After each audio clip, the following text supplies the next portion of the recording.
Welcome to the Lunar Magic Changelog Showcase, the new series where I show you new features of Lunar Magic, explain them a bit more in detail and stuff that has been changed. All of the things I show you is found in the changelog, so no surprises. Keep in mind that some stuff is a bit advanced and requires you to know a tiny bit about Lunar Magic. For those who do not do Super Mario World hacking, this video showcases some new stuff you can expect from newer hacks and maybe some stuff you don't know about.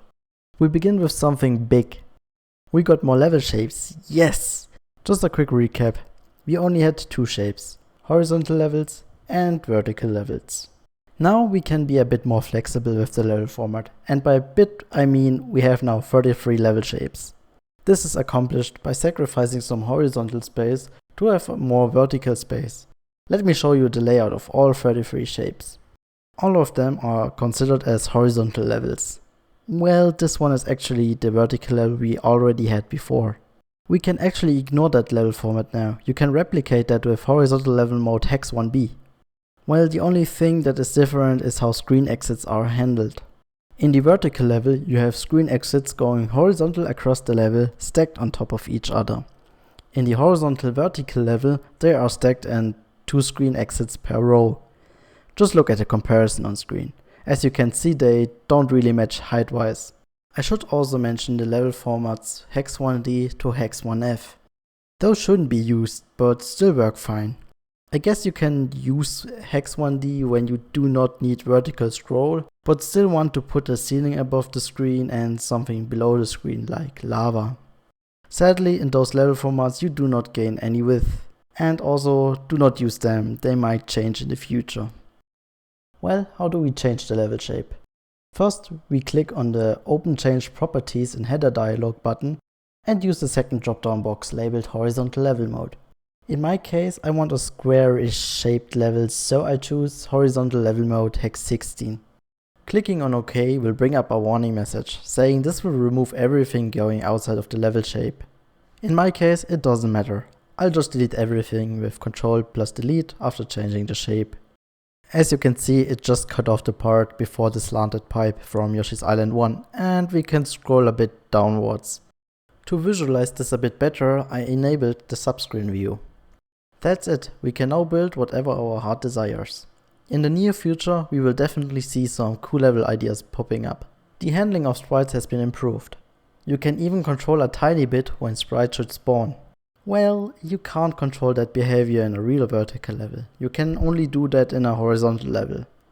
The default setting of Super Mario World spawns sprites like this. You can change that to either this, or something in between, or just let it load all sprites. This does not change the horizontal distance the sprites spawn. That is always about 1 block off screen. Only the vertical distance is affected by that. This feature is intended to cut down the amount of loaded sprites off screen. I recommend you to use the enhanced vertical level medium for horizontal levels and vertical level short for the horizontal vertical levels. We also have a checkbox enable smart spawn on scroll. If we check it, sprites will only spawn when the screen scrolls. I would just check that, it's for better performance. Also some bugs were fixed, like the sprite loaded flag not being cleared when changing levels. Cool for non-SA1 users, you can have up to 128 sprites per level now. Well, that's it. Everything I talked about you can change in the Change Properties in Sprite Header dialog.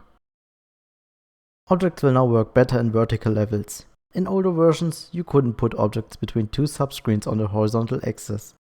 They would just write tiles on another part of the level. In version 3 of Lunar Magic, this works properly. Sadly, on vertical boundaries, it still doesn't work. You can circumvent that by using horizontal level mode hex 1b, which is basically the same as a vertical level. We have to deal with some changes in the user interface. Let's go through all of them. Our first dialog that has been changed is the modify main and midway entrance. We can ignore the part about XY position, as we can move the entrance in sprite editing mode around, and it will set those automatically. If you still prefer to change the entrance position in that dialog, it still works. You just have to put in the numbers yourself instead of selecting from a drop-down box. Maximum hex value for X is hex 1f and Y is hex 3ff. Yes, you can start 1023 blocks vertically away from the top of the last screen. And yes, Lunar Magic will say it's invalid if you scroll to the bottom of the level. You can't even drag the entrance in sprite editing mode anymore. To fix it, you must change that in the dialog back to a reasonable value. Next section is the initial FG and BG positions. Those values are set automatically by Lunar Magic since version 2.20. What's new is the second method of setting the offsets. This one sets the FG and BG relative to the player. The last section, Mario Action, we have a new checkbox, face left direction. This is pretty neat. Not only it sets the player to face left, it also lets you make a slanted pipe shoot to the left by using shoot from slanted pipe right. Also, you can do this. Also new, you can change to which level the midway entrance goes. You need to check the use separate settings for midway entrance and redirect midway entrance to other level and put the target level number in the text box. Before I forget about that, Lunar Magic now displays the entrance vertical pipe exit down water level properly. The midway entrance doesn't actually do the pipe exit down, it just plops the player into the level without any entrance animation.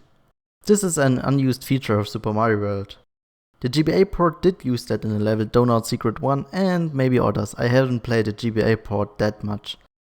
The secondary entrances got beefed up and so did the dialog to change settings. Many things that were changed in the main and midway entrance dialog are changed here too. What's new is the section Overworld action. Checking exit to Overworld will disable the entrance stuff and enable the whole Overworld action section. You can now select an action upon entering that secondary entrance, like activating an exit or do nothing. Keep in mind that actions switch players only works in a 2-player game, and what Secret Exit 2 and 3 are, I'll demonstrate that a bit later when I tell you about the new stuff for the Overworld. Also, you can teleport the player around the Overworld with this, like in Super Mario Bros. 3, which is ultra mega awesome. You also can set the Overworld event number this exit should fire for even more fun. And with that, we go to the next dialog that has been changed. This dialog sounds kinda new, but it just places the music and time limit stuff in one single dialog instead of the changed properties in header and the bypass music and time limit setting that was in previous versions. Everything there is the same as usual, so nothing new here, it's just in a different place. We now have a new overlay that shows the tile properties. This is mostly used for creating slope tiles in the Map 16 editor and helps you to build levels. Just a quick guide what color and shapes this will show you. Green squares are solid blocks. Tiles with a green line are passable from the other direction, like ledges or slopes. There are also blocks with arrows on them, they push the player in the shown direction. Blocks that will hurt you, like the muncher, have red squares. There's also a black and red checkered line, that is lava. If you use the other lava, that one that has a green box below, those sides of the lava act like solid blocks. The lava slopes have a yellow outline. This indicates that sprites can walk on this, but not the player. We also have slopes with a blue outline. Those are slopes for inside water. And that should be it, I didn't see more outlines. Did you know the horizontal conveyor ropes only work on foreground background graphics index 2, rope 1 and 8, rope 3. This is also displayed in the Add Objects and the Map 16 editor. Here's a quick list of smaller things. When copying a color in the palette editor, the clipboard will now contain the Super Nintendo RGB color of the copied color. This is useful for making palette animations and coders that need the color values. The main and overworld editor have now a quick insert GFX and XGFX reload graphics button. Saves you a click and a level change or overworld reload. If you want to delete everything from a level, you had to use the shortcut Ctrl Delete. This feature is now in the edit menu. The scroll bars in the level editing part of Lunar Magic are now properly sized. They are easier to grab now. The scroll wheel functionality has been changed a tiny bit. Shift plus scroll wheel now scrolls horizontally, even if you've selected something. With Ctrl Shift scroll wheel, you can scroll vertically even when you have selected something. The old Shift scroll wheel functionality to instantly move the object to the front or back was moved to Ctrl Alt scroll wheel. The insert manual dialog got a small downgrade. You cannot set the XY position and the screen anymore. The object or sprite will now be automatically put on the top left corner of the screen. You can now enter stuff into the Modify Screen Exit drop-down box for quicker findings of the screen number. A better way to select which screen exit to modify is to alt middle click on the screen exit you want to edit. This is not a new feature, but still many people do not know about that one. In previous versions of Lunar Magic, the Volcano Lotus was displayed improperly. This has been corrected. The description of Poké was updated due to a bug in the original Super Mario World code. If you are riding Yoshi, Pokés are 5 segments high. Without Yoshi, only 3. When entering a level with a Poké on screen while riding Yoshi, it will always be 3 segments high. In the Change Properties in Header dialog, the vertical scrolling settings, the label for no vertical scroll unless flying, climbing, etc. was changed to no vertical scroll at bottom unless flying, etc. to be less confusing. For me, it's now more confusing, but your mileage may vary. And with that we finished with what has changed on the level editor. Now onto the overworld editor. There are many changes. Well, I don't know where to start. Let's just start with the thing I already teased in the modify secondary entrances dialog. It's me from the future. This whole part got a bit tutorial-ish, you have been warned. We have 2 more secret exits per level. You can either use the 2 new gold point tapes or the new secondary exit feature to trigger them. And where can we change the direction to enable when one of those secret exits is used? If you have guessed in the modify level tile settings, you are a winner. We got for each new exit another drop-down box. Nothing else changed in that dialog. I've prepared a small crappy overworld for testing purposes, and a level in which I can trigger all 4 exits. As you can see, all 4 exits fire events in this overworld. And that's how the overworld looks when all 4 events have been fired. Pretty neat, right? By the way, Secret Exit 2 triggers the event number after the regular Secret Exit, and Secret Exit 3 is the next event number. You may think, hey W4MP3, how can we use 4 exits when we have an overworld like this? Good question. I have multiple solutions for that problem. This is the level tile setting for the level 111 on that submap. For all solutions, these settings are the same. The simplest method of doing that is by making a secondary exit teleport you to another place. For that we use the new set teleport location feature. In layer 1 editing mode, we click on the tile we want to teleport, then click on the door on the toolbar for the set teleport location dialog. Then in the drop-down box we select an entry with invalid map. Remember the first number in the drop-down box, in our case number 05, and click on OK. In the level editor we open the modify secondary entrances dialog, the door with the 2 on it. Select an empty secondary entrance and check exit to overworld. As action we select past level secret exit 3. Then we check teleport to location index and put the number I told you to remember in the text box. We click on OK and set the secondary entrance as one of the screen exits. We now have a one-way thing to the next level. Sometimes you want the player to go back, this is also possible. We can make a one-way pipe to the overworld and link that to the level tile like this.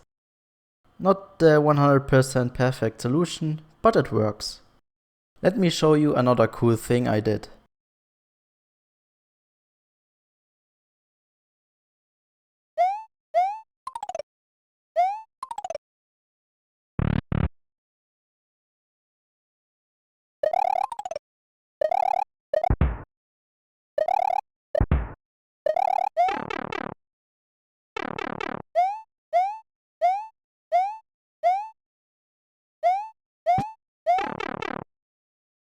Yes, I poorly replicated the Super Mario Bros. 3 tower level from World 5.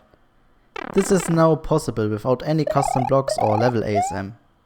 This works similar to the thing I did before.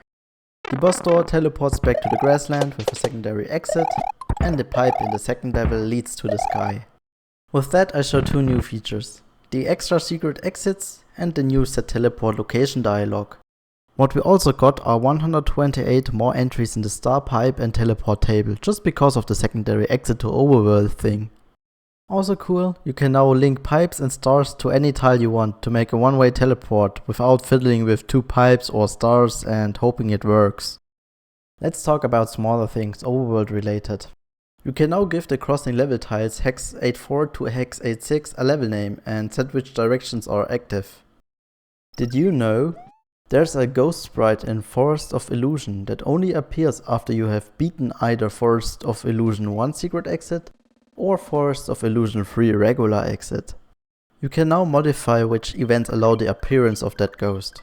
The only limits are that you have to put a ghost sprite in sprite slot C, which is the default. And the events must be within the same group of 8 because Super Mario World did it like that. Well, what is meant by same group of 8? You are only allowed to put a certain range of events in it, like 0 to 7, 8 to hex F, or 10 to 17 and so on. Yeah, I know, it's a tiny bit confusing, but you can deal with that. You can change or even disable that feature in the extra options dialog hidden in the overworld menu. And we are done with the changes on the overworld part, there's nothing more. Note, this part is a bit more technical and behind the scenes stuff. It still might be interesting to you though. We got new features for calling Lunar Magic from command line. With that you can almost automate a full backup of your ROM hack, or even make a small tool to port your hack from one ROM to another. Well, almost, we can't have everything. You can basically X and import graphics and X graphics, levels, importing map 16 and palette files. Keep in mind that Lunar Magic is not a console program, so you will still get regular message boxes for missing stuff. How this works, please check out the help file under Technical Information, Command Line Arguments. That's it, no more new technical stuff. Here are the bug fixes for this release of Lunar Magic. When a model is opened like the edit level extended animation frames while the palette editor is open, the keyboard shortcuts for the palette editor won't work, like picking a color with F3 or un and redoing. This has been corrected. Under certain circumstances, Lunar Magic crashes when selecting tiles in the Layer 1 event editor mode. Sadly, I couldn't replicate this crash in the old version to show it for you in action. If you saved a level, then undo the changes made to a secondary entrance and saved again, the changes wouldn't be saved. When scrolling the background rapidly upwards or downwards, there's a chance you see a couple pixels of garbage at the top or bottom of the screen. Sadly, I couldn't replicate this. If you use the load, save, export, import for the shared palettes, the last color of the special world after you have passed the special world was omitted. This is a very old bug from Lunar Magic 1.10. Using the no Yoshi entrance for a vertical level sets the layer to Y position wrongly and can display garbage tiles. If you exit via a pipe upwards in a vertical level like in this example here, it will put you in the bonus game instead of the screen exit. Oh man, while writing the script, testing stuff and doing absolutely nothing, a new version of Lunar Magic appeared. This one has smaller bug fixes and one really nice bug fix. In vertical levels with a no Yoshi intro, the intro could have missing tiles. Guess who couldn't replicate that? In a horizontal level you couldn't move selected objects and sprites backwards or forwards with the mouse wheel.